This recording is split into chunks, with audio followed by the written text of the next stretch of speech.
Je suis masseur-kinésithérapeute sur Nîmes et je suis des patients en sport santé depuis 40 ans. Vous allez comprendre pourquoi. Je ne sais pas si ça passe. Ah bah si ça passe pas. Voilà. Parce que je me suis, moi, depuis de nombreuses années, parce que sur la partie gauche, c'est moi il y a quelques années, et sur la partie droite, c'est moi aujourd'hui. Et donc je souffre d'obésité chronique. J'ai souffert d'obésité morbide puisque j'ai fait plus de 170 kilos. Je n'ai pas été opéré. J'ai perdu 70 kilos en 7 mois. Et j'ai mis à peu près 10 ans pour accepter cette vie, cette morphologie et cette capacité d'utiliser ce corps. Dans les années 80, fin des années 90, on ne prenait pas la maladie chronique en charge comme on la prend aujourd'hui. Moi, j'ai été diplômé de mes études de kiné dans les années 95. On avait beaucoup d'aigus dans les cabinets. Le chronique, c'est quelque chose qui, finalement, on ne savait pas trop. On ne parlait pas forcément d'activité physique. Par contre, effectivement, les comportements sédentaires étaient beaucoup moins importants que ce qu'on avait aujourd'hui. Donc, ce n'était pas mieux avant, moins bien maintenant, mais en tout cas, c'était une histoire. J'ai entendu effectivement plein de choses. Et ce que je peux vous faire partager dans cette communication, c'est à la fois le professionnel de santé que je suis et le patient, le malade que je suis. Faire du sport toute sa vie, parce que moi, je suis obligé de faire du sport toute ma vie, c'est compliqué. Il y a des moments où je n'ai pas envie. Vous l'exprimiez ce matin, le muscle est un élément fondamental dans notre maintien postural et pourquoi le core stability, la comparaison avec le sport de haut niveau, c'est un combat de garder ce physique parce que moi je ne suis pas un ancien athlète de haut niveau, en tout cas je peux faire aussi plein de sports. J'entendais aussi des gens dire le patient doit arriver motivé. On n'est pas motivé, on a mal, la peau nous fait mal, les cuisses nous touchent, on a mal aux articulations, c'est une maladie inflammatoire, on n'a pas envie et on ne sait pas ce qu'on peut faire. Donc on arrive sans motivation. Comment en fait on va se parler les uns les autres, les APA, les kinés, les médecins, les professionnels du sport. Il nous faut un langage commun, il nous faut des mots communs. Et j'en ai trouvé un. En 2014, ça m'a fait tilt sur un congrès organisé à Montpellier, le Core Stability. On est dans la mecque du sport de haut niveau, on est dans la... Pardon, je vais faire quelques comparaisons. Je vais prendre, est-ce que Teddy Riner est obèse ? En tout cas, je ne crois pas, mais en tout cas, est-ce qu'il est obligé de gérer son poids tout le temps ? Ça, c'est une certitude. Par contre, il a un gainage dynamique de dingue, il a un core stability de dingue, et c'est ce core stability qui lui permet d'être performant.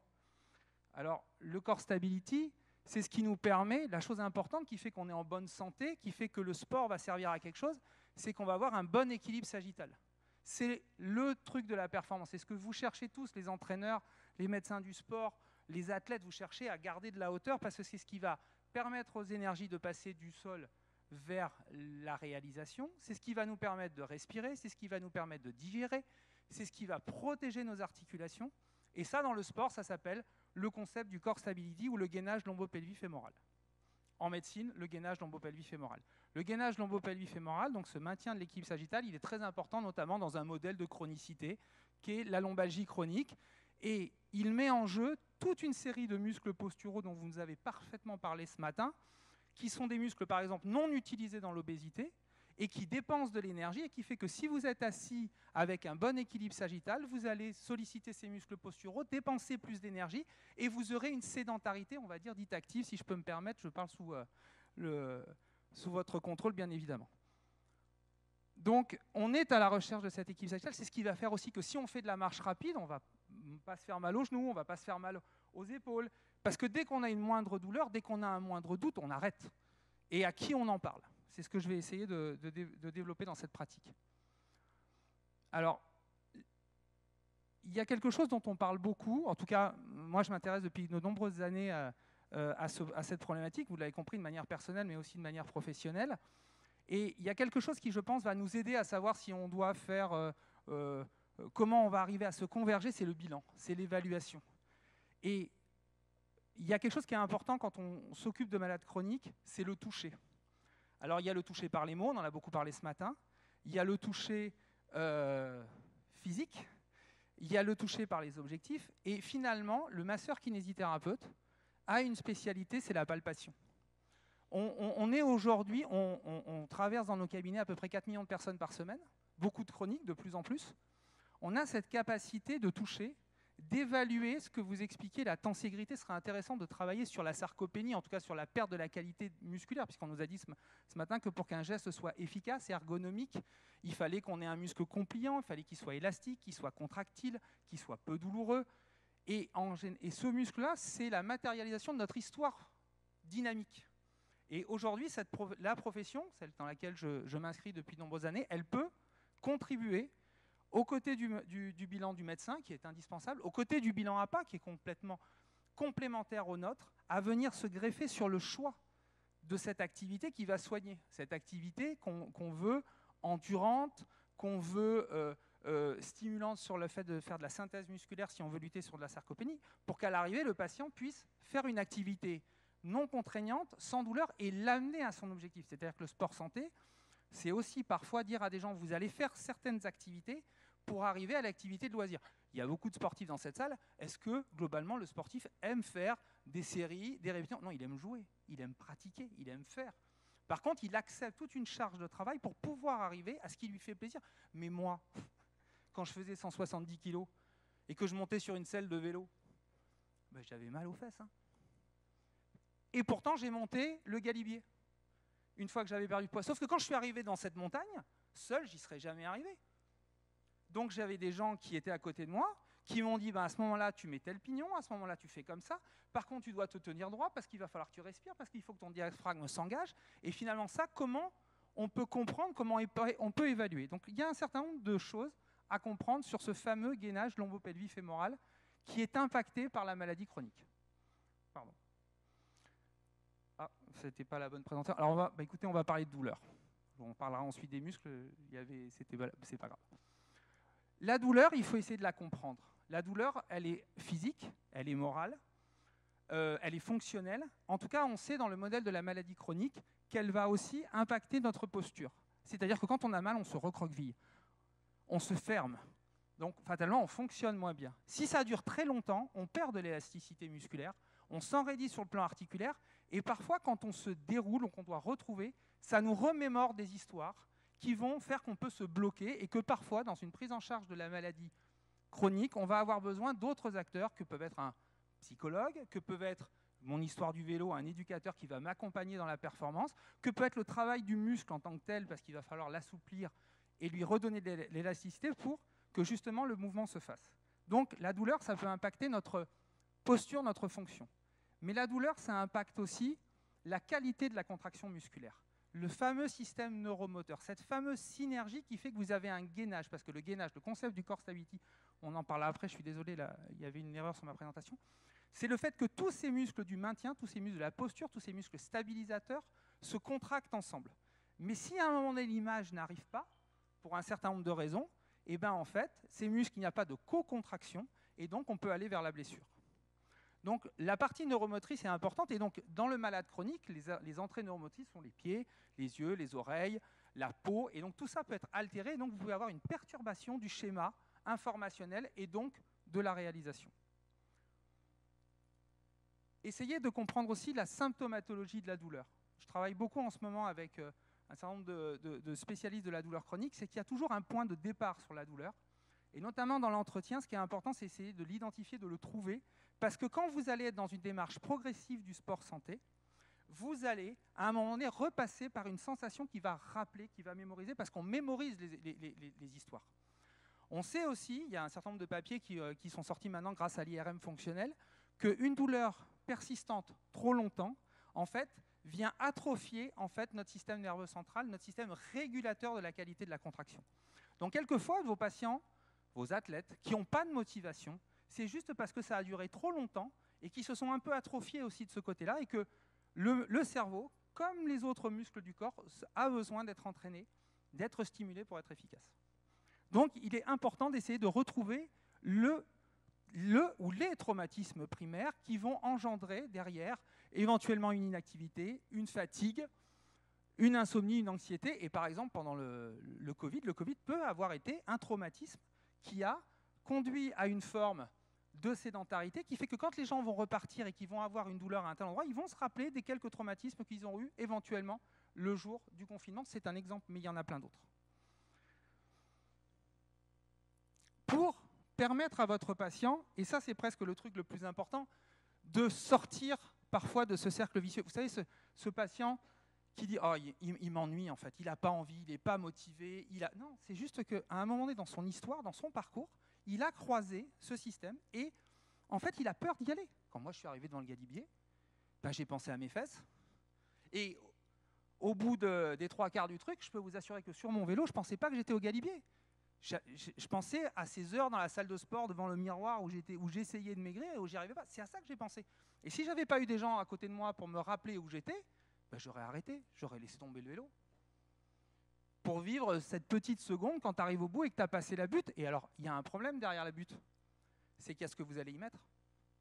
Parce qu'une fois que vous avez monté le Galibier, ben, quelquefois vous avez envie de le remonter.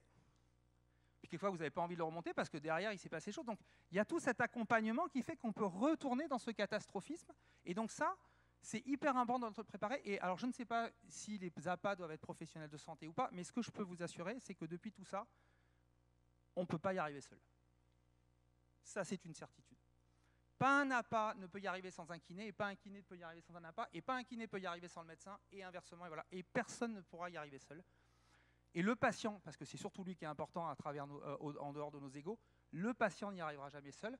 Et quand je vous dis que je suis obèse depuis 40 ans, aujourd'hui, parfois, quand je mets un pantalon qui me serre un peu, eh ben, je y pense à mon obésité quand je rentrais dans un magasin et que je n'arrivais pas à m'habiller, et je me dis, il faut que j'aille faire du sport. Et je n'ai pas envie, et vous le sentez à mon émotion, c'est une évidence. Donc il faut aussi avoir beaucoup d'humilité, beaucoup d'empathie. Je ne sais pas la personne à qui on a rendu hommage ce matin, mais je pense que c'est effectivement un mot important, l'empathie et le professionnalisme. Le contrôle lombo-pelvifémoral, revenons sur de la structure, ben, c'est un caisson, voilà, c'est une zone qui se décrit dans le sport de niveau de l'appendice xiphoïde en dessous des hanches, où il y a des muscles de type des muscles toniques, des muscles phasiques, et cet ensemble doit fonctionner ensemble. Cet ensemble, il faut qu'il soit bilanté. Il faut pouvoir le regarder. Et donc le kinésithérapeute, il est assez intéressant parce que comme effectivement on voit les gens déshabillés, cet élément peut être abîmé. Peut-être que tous les muscles vont bien, que toutes les articulations vont bien et que donc la co-contraction est juste liée à de l'apprentissage, mais peut-être qu'il est abîmé et qu'il peut y avoir un diastasis des droits, il peut y avoir des discopathies, il peut y avoir des séquelles d'opération, il peut y avoir des cicatrices, et les gens, ils ne vous le disent pas ça tout de suite. Sauf que si ça ne se passe pas bien, le sport santé, l'activité physique, ils ne reviendront pas. Et donc c'est intéressant parfois d'avoir ce bilan complémentaire, palpatoire, vérifier les synergies musculaires, je vous montrerai après, on commence à essayer de travailler sur un certain nombre de choses pour essayer de trouver simplement des moyens pour comprendre où sont les dysfonctions. Ensuite, ce Core Stability, c'est une mine d'or, parce qu'il est synergique avec tous les endroits du corps. Je vais aller un peu vite, je ne sais pas où j'en suis au niveau du temps, mais 5 minutes. Il est synergique avec tous les endroits du corps, c'est-à-dire que si en fait vous avez de mauvais appuis, il y a une relation entre les pieds et les érecteurs du rachis. Et les érecteurs du rachis, quand ils se contractent, ils mettent en tension un fascia qui met en jeu les abdominaux. Donc, si vous avez des gens qui ont des genoux valgum, si vous avez des gens qui n'ont pas de mobilité de cheville, si vous avez des gens qui sont trop talons, cet équilibre sagittal ne se mettra pas en marche. Et si on n'a pas un bon équilibre sagittal, vous n'aurez pas ce que vous recherchez, c'est-à-dire les qualités des échanges respiratoires, digestifs et la fonction musculaire en tant que telle. Donc ça, c'est tous les muscles gâchettes qu'on a remémorés. Pareil avec la ceinture scapulaire. En fait, à partir du moment où vous perdez l'ouverture des épaules, vous avez une perte d'efficacité de l'engagement des muscles profonds posturaux, des muscles toniques, et donc vous aurez un impact sur la qualité de l'engagement du diaphragme et donc sur la qualité de la respiration. Sachant que le muscle diaphragme est un muscle qui est en relation avec les émotions, et que si on pense que ces patients chroniques sont fragiles sur le plan de la douleur et de l'émotion, eh bien on a tout intérêt à avoir une bonne ampliation diaphragmatique. On a aussi montré en fait, que la qualité d'ouverture des épaules est en synergie avec le plancher pelvien. On ne parle pas beaucoup d'incontinence à l'effort, mais pourtant c'est très important. Le surpoids, la maladie chronique, la perte, l'effondrement augmentent les pressions au niveau du petit bassin. Il y a plein de gens qui en fait ne vont pas faire du sport parce qu'ils ont des problèmes de continence. Il faut y penser. Ils ne le diront pas devant tout le monde. Et donc, le bilan de la sphère lombo-pelvifémorale est excessivement importante dans sa qualité de contraction pour, encore une fois, avoir les effets métaboliques que vous allez rechercher. Donc en fait, on a fait un petit travail pour essayer d'évaluer ce concept lombo-pelvie-fémoral avec les étudiants de l'école de Montpellier. Donc c'est quelque chose qu'on a commencé depuis 2 ans et qu'on perdure. C'est d'essayer de trouver des exercices simples. D'abord, on a élaboré une petite cotation qu'on est en train d'essayer de valider à travers les mémoires des étudiants pour essayer de comprendre, pour essayer d'évaluer la qualité de ces synergies musculaires pour le maintien de cet équilibre sagittal, se basant sur des exercices qui sont très simples. La respiration abdomino-diaphragmatique, les pontés pelviens, se pencher en avant, se remonter pour voir s'il y a une co-contraction des muscles du tronc antérieur-postérieur, et un exercice que j'ai repris qui est l'exercice de l'arraché, qui est une pure merveille en haltérophilie, mais qui est réalisé avec un bâton, peut être réalisé avec tout le monde, et dans lequel vous ne pouvez pas réaliser le geste correctement si l'ensemble de ces synergies n'est pas existante. Donc ça permet d'avoir un petit bilan assez simple. Et puis vous posiez la question, comment je décide entre rééducation et sport? Parce que c'est ça la question. À un moment donné, comment on passe? Parce que la loi de 2016, avec les phénotypes 1, 2, 3, 4, c'est surtout comment je passe d'un phénotype à l'autre.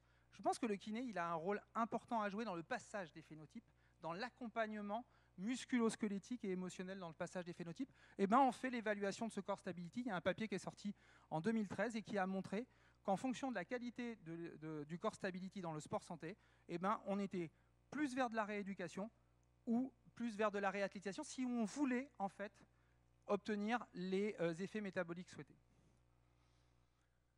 La place du kinésithérapeute, ben, on a fait un petit arbre décisionnel. Ben, le patient vient avec une prescription d'activité physique, sur la base éventuellement d'un bilan kiné. On réalise un bilan, on essaye de voir à quelle cotation il est. Aujourd'hui, par rapport au bilan à ce travail que je vous ai présenté, on a une cotation qui va de 0 à 5, mais encore une fois, c'est un travail c'est un partage de ma pratique personnelle. Hein. Rien n'est encore validé. Mais en tout cas, ça nous permet en fait de diriger le patient en fonction de ses besoins, mais de ses besoins santé, de ses besoins de sa performance, de le consolider pour qu'ensuite il ait le choix. Parce que c'est bien de ça. Le consolider en lui disant aussi, en lui expliquant que ça va durer longtemps et qu'on va être aussi là longtemps pour l'accompagner dans justement la modification de ses phénotypes. Et je pense qu'il y a un point sur lequel on peut beaucoup travailler, on a eu échangé au téléphone, vous le savez, c'est la synergie de nos pratiques, les uns les autres, l'empathie, l'humilité, et on y arrivera à travers un bilan parce que c'est ce qui nous mettra d'accord, je pense, en tout état de cause. Mais n'excluez pas la main du kinésithérapeute, elles sont vos yeux à tous, parce que nous on touche, et il n'y a que ça qu'on sait faire en fait, toucher les gens. Voilà. Du sport santé, j'en fais assez régulièrement, donc je travaille avec des APA, je travaille avec des médecins. Chaque année, il y a un événement à Nîmes où notre ambition, c'est de faire courir des gens qui improbablement ne pourraient pas courir. Je vous remercie.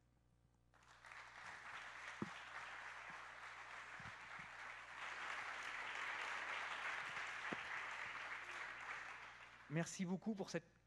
Personnellement, j'ai trouvé très très belle présentation. Merci. En plus, vous avez respecté le temps à la minute près.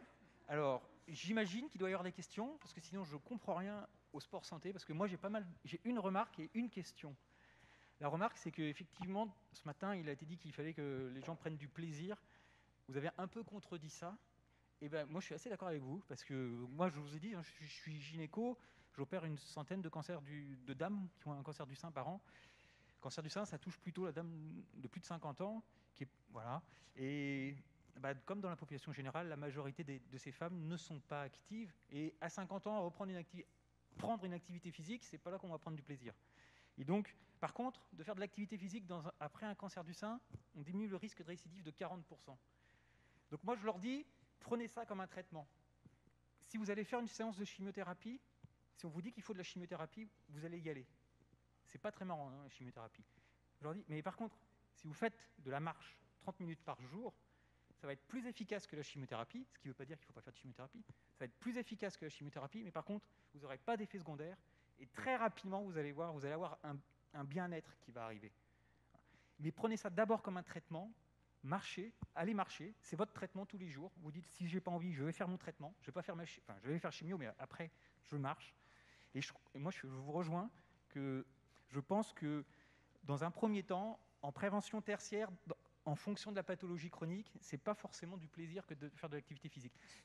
Et ma question, parce que je suis désolé, on est pris par le temps, et ma question, c'était de savoir finalement le concept de core stability, est-ce que c'est pas du pilate? En fait, c'est une très bonne question parce que tout est tout. Après, il y a des gens, ils ont travaillé, ils ont appelé ça Pilate. C'est comme les gens, ils ont celui qui a inventé l'ostéopathie, puis ensuite il y a eu la chiropraxie, puis ensuite. Et en fait, il y a un moment où ce qui est important, c'est le patient. C'est à quoi on veut l'amener. Alors qu'après, on ait des sensibilités, qu'on ait besoin de se retrouver plus dans une approche que dans une autre. Mais à l'arrivée, si vous regardez bien, c'est tout le temps le même objectif. C'est basique, c'est enfin, je parle sous votre jugement, mais on veut, pour que le diaphragme fonctionne bien, il faut être droit, il faut tenir. Alors, en fait, ce qui est important, c'est de choisir l'activité en fonction de ce que vous allez en faire. Si vous faites faire que du pilate à Teddy Riner, il ne sera pas champion olympique des poids lourds. C'est pas possible. Par contre, je suis certain qu'il en fait pour de la prise de conscience ou un dérivé. C'est parce que, en fait, chaque pratique a un effet physiologique, a un effet métabolique qui doit être défini au bilan. Quand vous prescrivez des médicaments, vous les prescrivez avec un objectif, une cible, pour que ensuite votre patient aille dans sa vie et soit dans la fonction. Ce que je veux dire, c'est que de faire du sport pour se soigner, ce n'est pas un plaisir. Par contre, faire une activité physique, parce qu'on en a les capacités et que quand j'arrive au haut du galibier, ben je réalise que j'ai maintenant le choix des possibles, sauf que jamais j'y serais allé seul. Sauf qu'à partir de ce moment-là, quand j'arrive en haut de la butte, j'ai le choix ou d'aller vers une autonomie ou de retourner vers mon histoire et mon obésité. C'est à moi de choisir et il n'y a pas de jugement de valeur à avoir. Mais en tout état de cause, jamais je l'aurais fait seul. Et cette préparation-là, elle n'est déjà pas vraiment... les athlètes de haut niveau, ils n'aiment pas aller à l'entraînement, c'est pas vrai. En tout cas, moi, j'en ai quand même côtoyé beaucoup. Et voilà. Par contre, ils aiment jouer. Pas tous les jours, mais ils aiment. Par contre, ils refuseront jamais le match, ils refuseront pas le combat, ils refuseront pas. Voilà. Le malade chronique, ben, il est 2 étages en dessous. Parce que justement, il n'a pas cette satisfaction du combat, du match. Il n'a pas ce plaisir trouvé. Le plaisir de cette seconde en haut du galibier, qui est juste moi avec moi-même. Hein. J'ai même fait le défi du Granon avec Janie Longo qui était inscrite. Elle a mis 45 minutes, moi 1h45. Je l'ai croisée à la descente. D'accord ? Sauf que le plaisir était le même. Elle a gagné et moi je suis arrivé en haut. Il y a un monsieur, j'allais tellement vite en haut du galibier qu'il m'a dit « Oh là là, vous avez une belle masse musculaire, j'ai le temps de la voir. » Un petit papy qui marchait aussi vite que moi avec sa canne. Mais je suis arrivé en haut. Mais pour arriver à faire tout ça, il a fallu que j'aille dans une salle, que je sois accompagné, que je fasse des traitements. Et ça, c'était pas drôle, j'avais pas envie d'y aller. Et même aujourd'hui, quand je suis obligé d'y aller, c'était ça la notion de... Et ce que je voulais dire, et je termine vite, c'est que quelquefois, quand vous dites d'un patient qu'il n'est pas motivé, pensez que son système neuromoteur, c'est lui qui est affaibli parce que c'est médical. Et que comme il est affaibli, il n'arrive pas à faire, et c'est toute la complexité que vous avez présentée juste avant moi sur l'APA, c'est-à-dire que comment, et quelquefois, il faut savoir évaluer pour savoir vers qui on va envoyer. Moi, je travaille avec des APA, quelquefois, un patient a mal, il dit oh, on arrête tout. Non, on n'arrête pas. Est-ce qu'on arrête un entraînement à la moindre douleur? Pas forcément. Mais par contre, on arrête parce qu'on fait de la prévention, sauf que quelquefois, j'arrête, c'est un échec, donc j'y vais plus. Et donc ça, c'est l'association de l'ensemble des professionnels, parce qu'on va connaître nos limites et nos capacités à nous croiser, qui vont nous permettre de développer, d'être efficaces dans le soin. Merci. Oui. Julie, il y a une question. Je partage totalement votre discours sur effectivement mettre en relation les différents intervenants pour un malade chronique. Et je pense qu'effectivement le bilan il est essentiel en amont pour pouvoir vraiment évaluer la situation. Mais je pense que pour justement faire interagir ces différents intervenants, je pense qu'il faut qu'il existe. Alors aujourd'hui, il y a des outils qui se sont développés, notamment beaucoup de kinés travaillent Cobus, pour ne pas les citer, mais ou des outils de diagnostic qui permettent, je pense, entre un coach APA, un kiné, un médecin, etc., finalement d'avoir tout de suite l'évaluation du patient par rapport à tout ce qu'il y a eu, peut-être en réathlétisation ou quand on a été blessé ou pour le traitement d'un malade. Je pense que c'est essentiel pour à la fois gagner du temps et surtout pour avoir le même chemin et qui finalement amène à la guérison du patient. Je pense que c'est ça l'essentiel finalement. C'est essentiel parce qu'il faut surtout éviter ça. Il faut surtout éviter ça. Dès que le patient, parce qu'il fait de l'activité physique, donc prenons le patient obèse, il va avoir mal au genou. Dès qu'il a mal au genou, il ne faut pas que l'activité s'arrête, mais il faut juste qu'il ait une réponse. Et donc effectivement, l'interactivité, et aujourd'hui avec tous les outils qu'on peut avoir, fait que, comme dans le sport, quand vous avez un athlète qui a un truc, l'entraîneur vous demande un avis, là on demande un avis, on corrige le truc. Ce qui ne veut pas dire qu'il n'y a pas des confrères qui vont s'inscrire dans le fait de faire bouger les gens en fonction du phénotype, en fonction du bilan, en fonction chacun. Mais à un moment donné, on va se le passer.